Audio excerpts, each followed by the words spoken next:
Salut à tous, bienvenue sur le plateau de la feuille de match. Très heureux de vous retrouver comme chaque jeudi soir à 20 h pour vous aider à remplir votre grille. L'Autofoot Parion Sport, elle vaut 500 000 € si vous la validez dimanche avant 8h55. Pour décrypter tout ça, eh bien l'équipe habituelle, Maître Pascal Bon, bonsoir. Bonsoir Rudy, bonsoir Ronny et bonsoir à Patrice. Et je vous dirai dans un instant qui sera votre client ce soir. Avec plaisir. Dans la parole à la défense. Spécialiste de l'automobile, mais pointu également sur le foot, Patrice Basile. Bonsoir. Bonsoir à tous, heureux d'être là. Monsieur Statistique, Ronny Béral. Bonsoir Ronny. Et bonsoir à tout particulier à deux personnes dont c'est l'anniversaire ce soir, alors sans ordre de préférence. Il y a Noémie Clotilde et il y a également Corinne Lombion. Donc messieurs, vous pouvez leur souhaiter à ces deux jeunes femmes un très bel anniversaire. Joyeux anniversaire à vous. Joyeux anniversaire mesdames, et je peux vous souhaiter un joyeux anniversaire à Rincy Guillen également. Ah oui, Rincy, c'est son anniversaire aussi. Ok. Bon, ben... C'est moins sexy. Très bel anniversaire également à Rincy. Et puis, un salut particulier également à nos téléspectateurs de la Martinique et de la Guyane. Messieurs, avant de rentrer dans le vif du sujet, je voudrais vous entendre sur la création avortée de la Super League. Maître, dans quelques semaines, ce sera votre client parce je pense qu'il y a encore des développements. Donc, on va attendre un petit peu. Mais aujourd'hui, je voudrais votre avis sur la création avortée de cette Super League.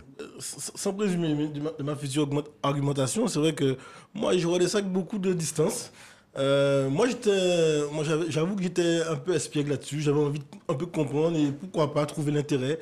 Voilà, j'étais pas un peu comme les passionnés en Angleterre et en Espagne. En bloc contre. J'ai trouvé ça intéressant, parce que bon, nous aimons la NBA, nous aimons le football et le sport de qualité, donc pourquoi pas, dans une formule. Alors, moi je dirais, comme un peu toujours habitué au roublard, je pense que ça a été aussi un test. Un test, bon, c'était quand même sérieux, parce qu'apparemment, ils étaient sur le projet depuis 3 ans, mais j'ai l'impression que c'était un peu pour jauger un peu les forces. Et on sent bien aussi que, de l'autre côté, vous n'avez pas parlé de la réforme de la Ligue des Champions qui ne donne pas de satisfaction non plus.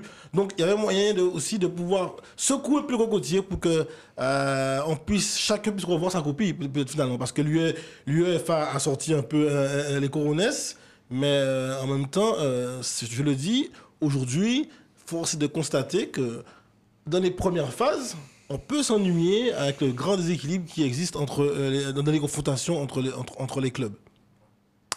Alors, moi, j'ai été biberonné toute ma jeunesse avec la Coupe des Champions, ensuite la Champions League et la Coupe aux grandes oreilles. Pour moi, c'est une référence et j'avais beaucoup de mal à imaginer qu'on puisse partir sur autre chose. Maintenant, c'est vrai qu'il y a des défauts aussi dans la Champions League, dans l'organisation de l'UEFA, et c'est vrai qu'aussi, il faudrait qu'on se remette en question et qu'on puisse développer peut-être des formules qui soient plus attractives. Mais de là à partir en dissidence et à aller faire 2 championnats, 2 coupes, j'étais pas trop contre et je reste aujourd'hui persuadé qu'il faut, en plus, en ce moment, avec les problèmes que nous avons de stade vide, etc., je pense que c'était pas le moment, il fallait attendre un petit peu, revoir la copie, comme on a dit, et peut-être envisager quelque chose de différent. Mais moi, franchement, j'ai pas envie de tout bousculer et de tout renverser comme ça d'un coup de cuillère à peau en disant, voilà, on va changer, on va faire une dissidence, on va faire une révolution. Moi, il y a 2 choses qui me dérangent dans cette fameuse ligue qu'on peut créer. C'est que la première, on oublie que la marque football appartient à 2 entités. Enfin, une entité, c'est la FIFA. Par déclinaison à l'UEFA, la CONCACAF, les autres. Bon, ça, c'est une première chose. Donc, si on veut créer cela, à mon avis, comme on veut le créer, il va falloir peut-être changer le nom du sport dans la ligue qui va exister, puisqu'on ne peut pas appeler ça football. Après, il y a une deuxième chose, c'est que il ne faut pas oublier l'histoire du football. Le football est un sport populaire. Alors oui, vous avez parlé de la NBA, Pascal. Oui, mais le basket n'a pas la même histoire que le football. Le football est vraiment le sport de masse et le sport de toutes les masses. Donc comment aujourd'hui vouloir faire du football un sport d'élite? Ça veut dire quoi? Ça veut dire que le champion de Roumanie ne peut pas jouer la Ligue des Champions parce qu'il ne s'appelle pas Real Madrid ou Manchester City ou FC Barcelone? Je dis que non. Maintenant, prenez la NBA, mais on prend aussi le tennis. On accepte volontiers qu'il y ait le Master 1000. C'est réservé à un certain type de joueurs. Voilà, ça existe dans d'autres sports, mais pour le transposer le modèle tel quel dans le milieu du football, à mon avis, C'est plus compliqué parce qu'on ne prend pas quand même, on prend pas suffisamment pour moi en compte l'antériorité et l'histoire de ce sport-là, qui est un sport de masse par excellence, donc le sport de toutes les populations. Regardez comment la Coupe du Monde soulève les passions. Une Coupe du Monde, qu'on la joue en Europe ou en Amérique latine, en Afrique du Sud par exemple, c'est le football déchaîne les passions partout. Donc le football, c'est pour tout le monde, pas pour une élite. Voilà. Ceci étant, vous parliez de NBA, vous parliez de basket. Moi, je ne connais aucun sport de rue comme le basket. C'est vrai. Bon, on peut jouer au basket presque partout. Et pourtant, le championnat américain... Il est devenu un sport de rue. Mais le basket n'était pas un sport de rue. Le basket se jouait avec 5 personnes sur un terrain bien...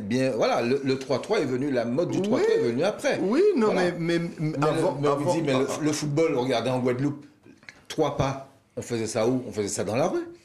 Ça se faisait dans la rue. Et d'ailleurs, vous-même, on a eu ce débat-là, vous et moi, une fois, où on se disait qu'il y a moins de joueurs de football aujourd'hui en Guadeloupe parce que, justement, la modernisation de la société guadeloupéenne a tué, justement, ces petits quartiers où on pouvait jouer à 3-3 dans les rues.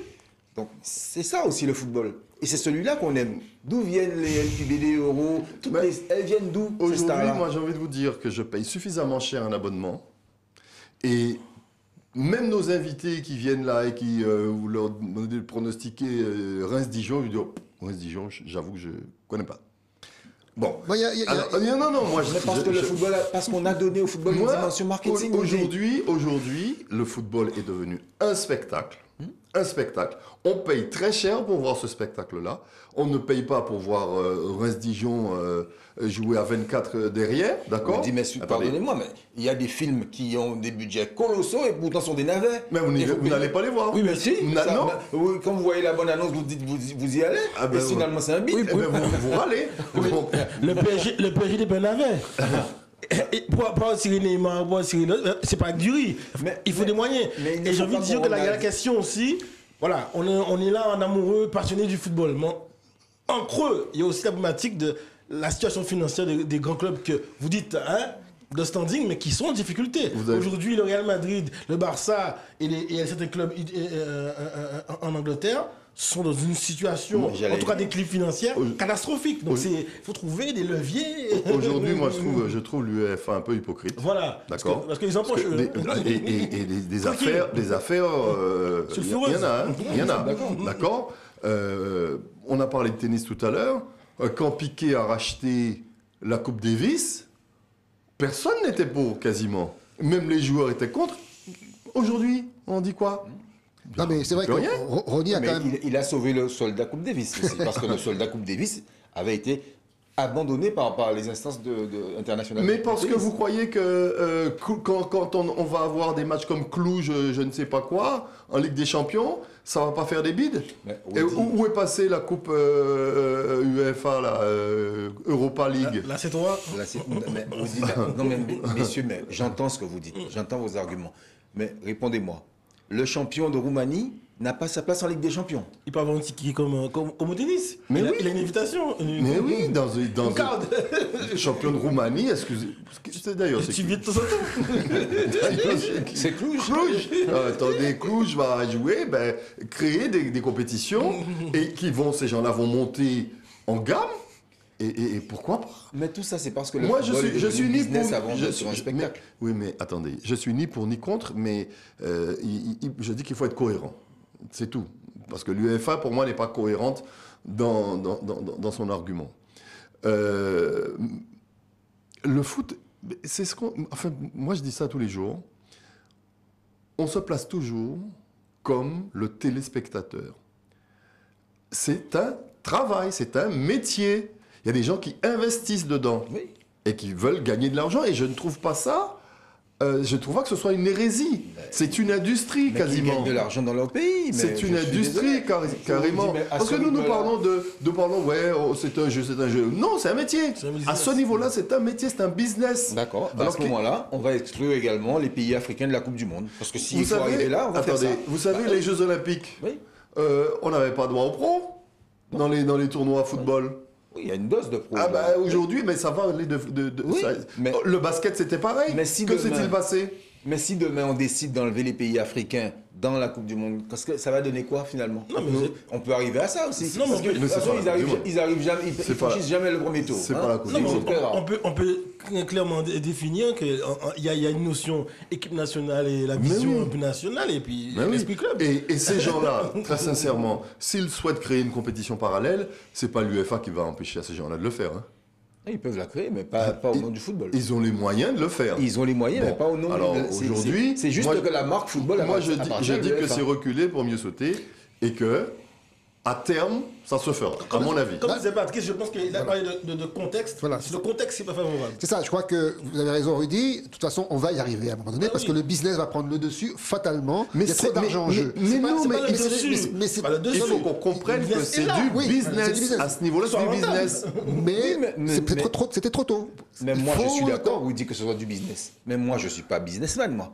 Je suis celui qui va payer un billet pour aller voir un match de foot. Voilà. Donc, je veux voir le Paris Saint-Germain souffrir contre Manchester City, comme je veux voir le Paris Saint-Germain Non. souffrir contre Cluj. C'est faux. Je veux voir ça. c'est faux, c'est faux. Il a souffert contre Angers hier. Mais oui, mais je veux voir ça. Je veux C'est voir faux, ça. c'est ça, faux, le c'est truc faux, la c'est plus faux, c'est fort. faux, Ronny, c'est faux. Pourquoi vous dites- Vous n'avez pas envie de voir le Paris Saint-Germain souffrir contre Cluj. Racontez pas d'histoire. Mais- Cluj, attendez. Mais oui, mais l'équipe a gagné sa place pour être là. Vous allez voir le Paris Saint-Germain écraser Cluj. Oui. Et si le Paris Saint-Germain souffre contre Cluj, vous n'êtes pas content. Et vous dites, il faut quoi, ces gars-là? Le supporter ne serait pas content. Eh ben voilà. Bien évidemment, je ne Donc, serais pas content. Mais au moins, ça a le mérite d'être. C'est ça le sport. Mais Rudy, quand- Aujourd'hui, on a donné au football une dimension. Mais écoutez, on en C'est- est là. On c'est va un pas réinventer business, le il faut- shot. il faut pas- il Non, faut- mais c'est clair, on va pas Non. réinventer le shot. C'est aujourd'hui le cas. Mais aujourd'hui, ça va loin, les gars. Ça va hyper loin. Pourquoi Regardez- aujourd'hui? Bah, Quand on va regarder le montant des transferts, c'est pas d'aujourd'hui. Non, mais oui, dit ça. Là, les dérives. Regardez aujourd'hui.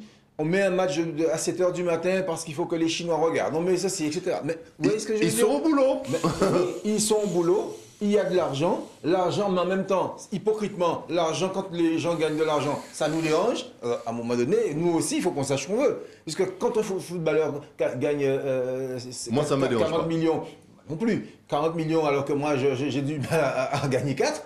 Moi, s'il fait pas gagne, de millions, mais 4 000. s'il On est gagne d'accord. 40 millions On est d'accord. pour être au niveau de Cluj et se faire embêter par Cluj, oui, ça, je ne comprends pas.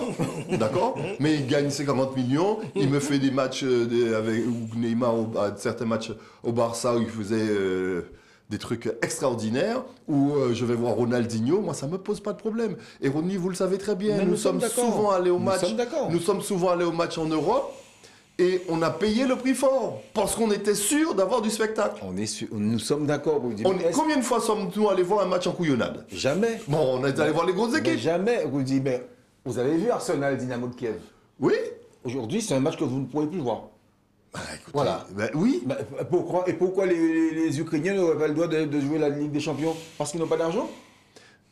Mais moi, je dis que les gars comme Florentino Pérez, ils ont profité de la crise Covid. Ils ont bien compris que les caisses sont vides. Ils ont envie de renflouer un petit peu. Ils ont trouvé le bon levier à actionner pour se faire un petit peu d'argent. Ceci étant, je vous rejoins, vous dites, Je suis pas sûr l'UEFA a aussi mal géré parce que la manne financière Je génère. générée par la Ligue des Champions et toutes les compétitions de l'UEFA, c'est beaucoup plus que ce que génère la FIFA. Donc en termes de redistribution, il y a un problème. Et en termes de caisse noire, en termes de détournement, ça, bon, d'accord. Alors aujourd'hui, on tirera à boulet rouge sur ceux qui ont pris cette initiative, mais moi, encore une fois, je dis, je suis ni pour ni contre. Moi, quand j'allume la télé, c'est pour voir du spectacle. C'est pour voir du spectacle. Votre client maître, c'est José Mourinho. José Mourinho, Pas le roi du spectacle. on en est suffisamment plein. Et même au sommet de sa gloire, où il a gagné la Ligue des Champions avec un Samuel Eto'o qui joue arrière droit, quasiment. Alors, Donc, nous qui payons nos redevances, nous qui payons les matchs qui sont quand même assez chers, on veut voir du spectacle. Juste un mot, Rudy, simplement pour faire une référence encore une fois au Paris Saint-Germain. Quand le Qatar est arrivé pour financer, pour acheter le Paris Saint-Germain avec des millions et des millions qu'est-ce que beaucoup de gens ont dit? Ils ont dit, ah oui, mais cet argent-là va faire que l'équipe du Paris Saint-Germain va être trop forte, etc. Et on a commencé à accuser le Paris Saint-Germain d'avoir trop d'argent et que ceci et que cela, et que ça allait créer un déséquilibre. Et tout le monde, aujourd'hui... Ce qui est vrai. Ce qui était vrai, mais au moins, qu'est-ce qui se passait? Eh ben, on venait voir des joueurs qu'on ne pouvait pas voir il y a encore 10 ou 20 ans. Voilà. Et c'est vrai que, vu comme ça, moi, je suis d'accord. En tant que spectateur, je préfère voir un Neymar jouer à Paris que de voir... même si à l'époque, on avait des joueurs aussi qui étaient talentueux, mais c'était pas non plus la même... Non. Voilà. De toute façon, le grand gagnant de l'histoire, c'est quand même le Paris Saint-Germain. Ah oui. Quoi qu'on dise. Ah oui. Parce que le mec aujourd'hui, Al-Khelaifi, il a bien compris le truc. Tiens, ils sont tous pour, moi je suis contre. Et je me rallie à l'UEFA. Et je suis président de quoi maintenant? Vous allez voir que les coups de sifflet vont changer. Vous allez voir. On verra, Vous allez bien. voir. Parce que je me rappelle que Tapi avait dit qu'il avait appris. On verra bien. Il avait appris à gagner. Mais moi, je pense que là, le Al-Khelaifi, il a juste appris sur le coup à se dire, tiens, moi, je prends toujours des coups de sifflet à l'envers de la FIFA, des pénaltys, quand Kimpembe regarde à gauche et que la balle arrive par là, on lui dit pénalty. On va voir si ça va changer. On verra. En tout cas, je voulais vous entendre sur cette question-là. La question donc de cette Super League morte-née, mais malheureusement... je dis que c'est reculé pour mieux sauter parce que ça va revenir. Bien sûr. Moi, je pense que l'UEFA va reprendre la main. Mais c'est ce qu'on souhaite. À partir du moment où on peut me garantir que les 100 € que j'investis dans mon abonnement, on me garantit du spectacle, ça ne me pose pas de problème. Ceci étant, on dit le spectacle est lié à la performance des hommes. Et oui, mais j'ai plus de chance. J'ai plus de chance de voir du spectacle avec Neymar. Ah oui. Hein, bien sûr. Qu'avec Tartampion. Ah oui. Oui, d'accord. La probabilité est plus grande. Voilà, maître, votre client, je le disais tout à l'heure, c'est José Mourinho. À Chelsea, on l'appelait boring. Mourinho, ouais, c'était ennuyeux. C'est donc votre client, et puis c'est aussi une espèce de cash-monnaie. Hein. Well, si one. Et pour apporter un peu d'eau à votre moulin ou pas, sachez que Gareth Bale a dit hier, on aime aussi attaquer. Après la victoire sur Southampton, et le coach est un coach de 29 ans. 29 ans. Donc effectivement, je pense qu'il y a des considérations... Qu'allez-vous plaider? Des circonstances et des considérations anciennes. Coupable. Coupable, très bien. Alors, je voudrais aussi avoir... Je voudrais aussi avoir une pensée pour notre invité dont on taira le nom qui devait venir ce soir, mais bon, hein, il s'est blessé à l'échauffement, quelques minutes avant l'entrée sur la pelouse, et ce sera pour la semaine prochaine pour un autre invité. Alors, on va marquer la première pause, et on revient dans un instant pour décrypter cette grille que je vous l'ai dit, vaut 500 000 € à condition de la valider dimanche avant 8h55. À tout de suite.